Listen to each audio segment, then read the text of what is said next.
American പോളിസികളും വ്യവസ്ഥകളുമായി ഇന്ത്യയിൽ വന്ന് ഭരിക്കാമെന്ന് വിചാരിച്ച മെറ്റയ്ക്കൊടുവിൽ കിട്ടി എട്ടിന്റെ പണി. സ്വന്തം രാജ്യത്ത് എന്ത് നിയമവും ആവാം, പക്ഷേ ഇന്ത്യയിൽ ബിസിനസ് ചെയ്യണമെങ്കിൽ അത് ഇവിടുത്തെ നിയമം അനുസരിച്ചായിരിക്കണം എന്ന് മാർക്ക് സക്കർബർഗിന്റെ കമ്പനിയെ കൃത്യമായി പഠിപ്പിച്ചിരിക്കുകയാണ് കേന്ദ്ര സർക്കാർ. CJP പ്രക്ഷോഭവേളയിൽ വിദ്യാർത്ഥികളോട് നീറ്റ് വിഷയത്തിൽ കേന്ദ്ര സർക്കാർ എടുത്ത അടിയന്തര നടപടികളെക്കുറിച്ച് പ്രധാനമന്ത്രി നാട്ടിലെ യുവാക്കളോട് സംവദിക്കുന്ന ഒരു പോസ്റ്റ് അജ്ഞാതമായ കാരണങ്ങളാൽ ഫേസ്ബുക്കിൽ നിന്നും ഇൻസ്റ്റാഗ്രാമിൽ നിന്നും നീക്കം ചെയ്തിരുന്നു.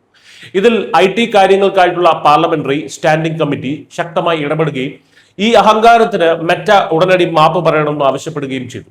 ഇന്ത്യയുടെ ഈ കർശന നിലപാടിന് മുന്നിൽ പിടിച്ചു നിൽക്കാനാവാതെ മെറ്റയുടെ ആഗോള സംഘം ഡൽഹിയിലേക്ക് പറന്നെത്തുകയും സർക്കാരിനോട് പരസ്യമായി മാപ്പ് അപേക്ഷിക്കുകയും ചെയ്തു എന്നതാണ് ഇതിലെ ഏറ്റവും വലിയ രാഷ്ട്രീയ വിജയം. ഇവിടെ അമേരിക്കൻ നിയമം ചെലവാകില്ലെന്നും ഇന്ത്യയിൽ പ്രവർത്തിക്കുന്ന എല്ലാ സോഷ്യൽ മീഡിയ പ്ലാറ്റ്ഫോമുകളും ഇന്ത്യൻ നിയമങ്ങൾക്ക് പൂർണ്ണമായും വിധേയമായിരിക്കണമെന്നും കേന്ദ്ര സർക്കാർ മെറ്റയ്ക്ക് കർശന നിർദ്ദേശം നൽകി കഴിഞ്ഞു.